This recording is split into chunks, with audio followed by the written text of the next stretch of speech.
Hi, I'm Cameron Weidenthaler, joined by head women's basketball coach Carrie Lohr as we preview the 2016-2017 season for the GLIAC Media Days. Thanks for joining us, Carrie. With 7 newcomers, 5 freshmen, and 2 transfers, does your coaching philosophy change with so many new faces? You know, I don't think my philosophy overall as a coach changes, but there are certainly some things that we will do differently. I think we've added some speed and some depth at the guard position, so I think that will allow us to play the game a little differently.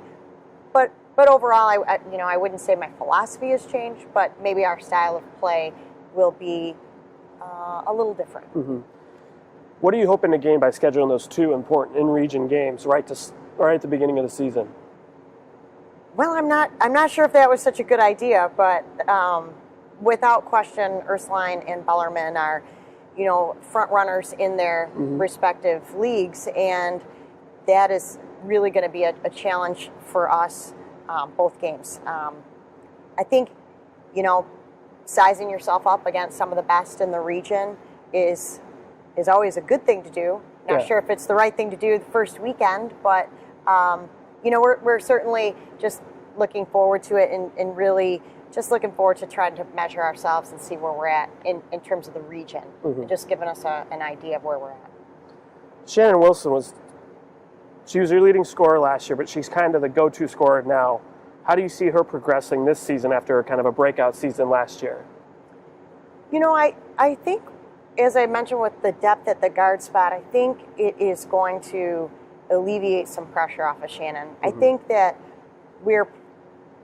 my hope is that we're going to get more out of Shannon maybe in less minutes. And I don't more think efficient. we're going to, yes, I don't think we're going to need to spend her at 30 to 32 minutes a game.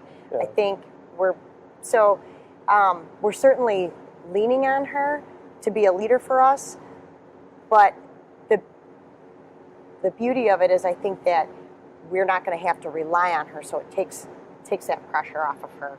And so it's going to be fun. It's going to take us some time to get that mix and that gel, not being on the floor together until this Saturday.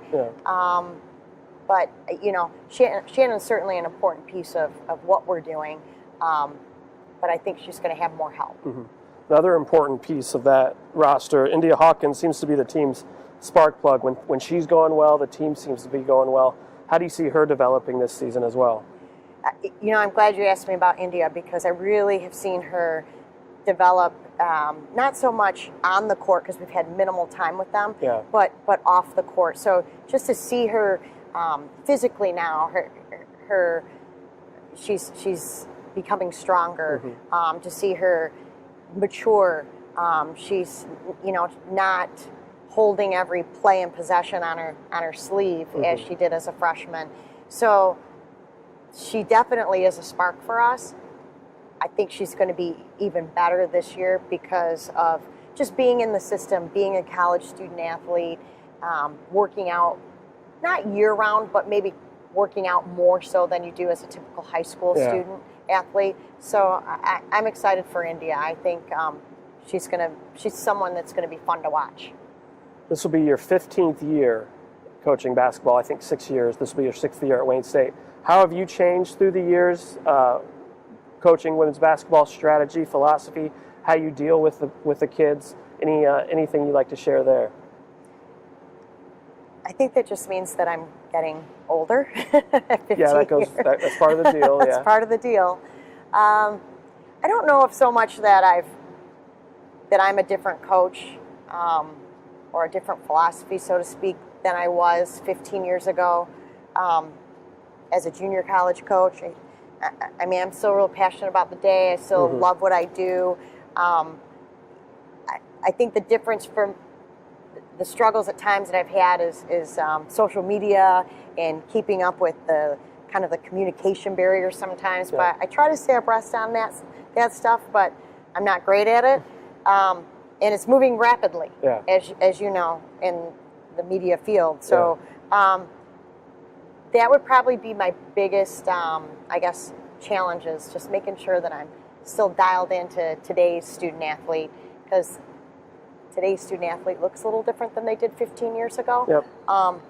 But as far as my philosophy and my excitement for the game and the passion, I